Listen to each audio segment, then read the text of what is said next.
right, here we are, 9 grades of prayer continuing. We are close to the finish line. All right, so we're entering the final third of this whole thing. Remember, the grades of prayer, these are grades of elevation and ascent towards Christian perfection, this process of deification where we become more and more permeated with the divine, more deeply united with God, and so he becomes the source of our actions more and more. So we operate on a supernatural level of knowledge and love. So again, those blue ones, those are the ascetic grades of prayer we can start and stop according to our own wills. Mystical prayer, the yellow ones, are where the Holy Spirit has now taken over as the primary mover. Okay, he moves us into these kinds of prayer.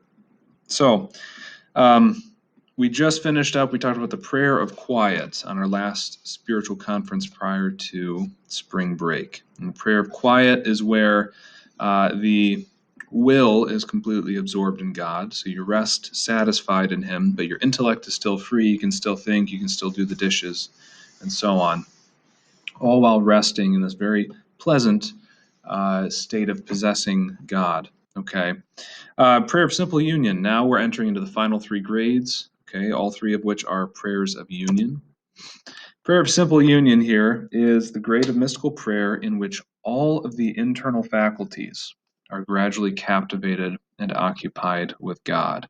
What does that mean? Well, infused contemplation, this first grade of mystical prayer, only the intellect is captivated by God, the power of thinking. Okay. Prayer of quiet, only the will is captivated by God. The faculty of desire is captivated and satisfied. Prayer of simple union, the intellect and the will, as well as the memory and imagination, are all captivated. In other words, all of your internal faculties, everything that's happening inside of you, in terms of your thinking, your desiring, your remembering, your imagining, it's all captivated by God. So only then your external bodily senses remain free. So sight, touch, smell, taste, hearing. But even they are inhibited in their operation. So you can see more of the soul is captivated in this grade of prayer by God. All right, so description here. The intensity of the mystical experience caused by the prayer of union is indescribable. It is superior beyond compare to that of the preceding grade of prayer, to the point that the body itself is affected by the working of God in the soul. Without being entirely captivated, the external senses become almost helpless and inoperative.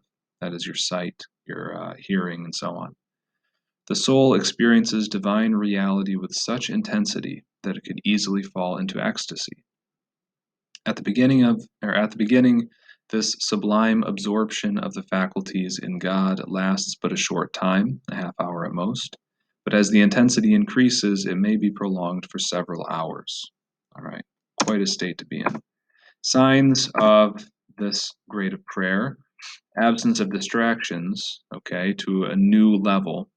The reason for that is that distractions usually come from the memory and the imagination.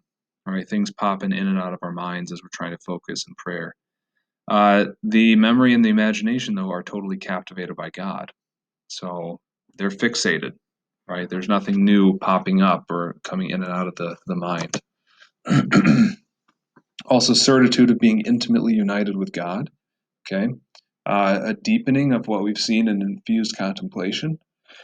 So you're certain, you cannot doubt that you're united with God at this level of prayer.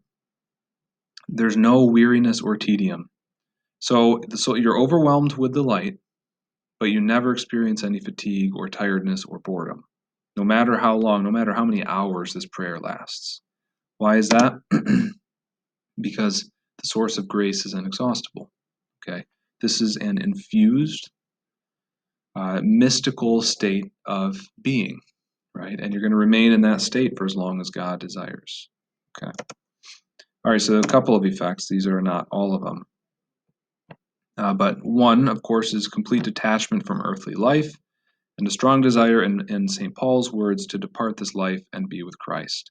So you realize that nothing in this world, you realize more clearly than ever that nothing in this world will satisfy you.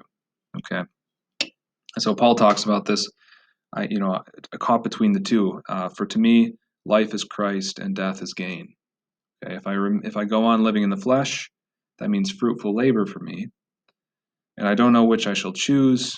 I'm caught between the two. I long to depart this life and be with Christ, for that is far better. Yet that I remain in the flesh is more necessary for your benefit. Okay, so you're caught between these two things, but definitely a strong desire for union with Christ beyond this world.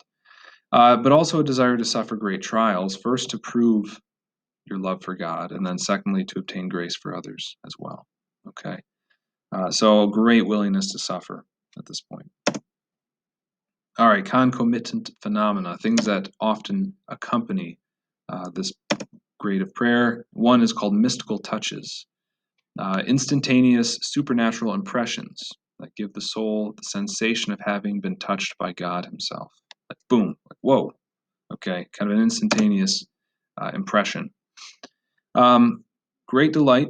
Okay, extremely pleasant. I wonder if this is something similar to what we call being slain in the spirit. In the charismatic tradition, people talk about being slain in the spirit, just boom, somehow you experience a touch of God's presence and you fall to the ground, kind of thing. It sounds like it could be a similar thing. Okay. That's not to say that if you experience being slain in the spirit, you must be at this prayer of simple union, super high grade of prayer. That's a grace that you can receive at any point, but it's more frequently received at this grade of prayer. Flights of the spirit, these are strong, unexpected impulses of love of God. Leave the soul with a consuming thirst for God. Okay, just sudden impulse, like oh my gosh, all I want is to be united with Him and have my deepest desires completely satisfied by Him. The fiery darts of love are kind of like mystical touches that burn, they pierce the soul like fiery arrows. That's the way that the mystics describe them. And they leave the soul completely cauterized by the fire of love. So they're kind of painful because of how much they make you desire or love God. Because love becomes very painful if you're not perfectly united with your object of love. Okay. Finally, wounds of love, which are kind of deeper, more profound, longer lasting versions of these experiences. Okay. So you're getting real tastes of this really intimate union here with God. And that's only going to get more and more deep and powerful and profound with the prayer of transforming union. Conforming union next, and then transforming union at grade 9. All right. So take care. Have a good weekend.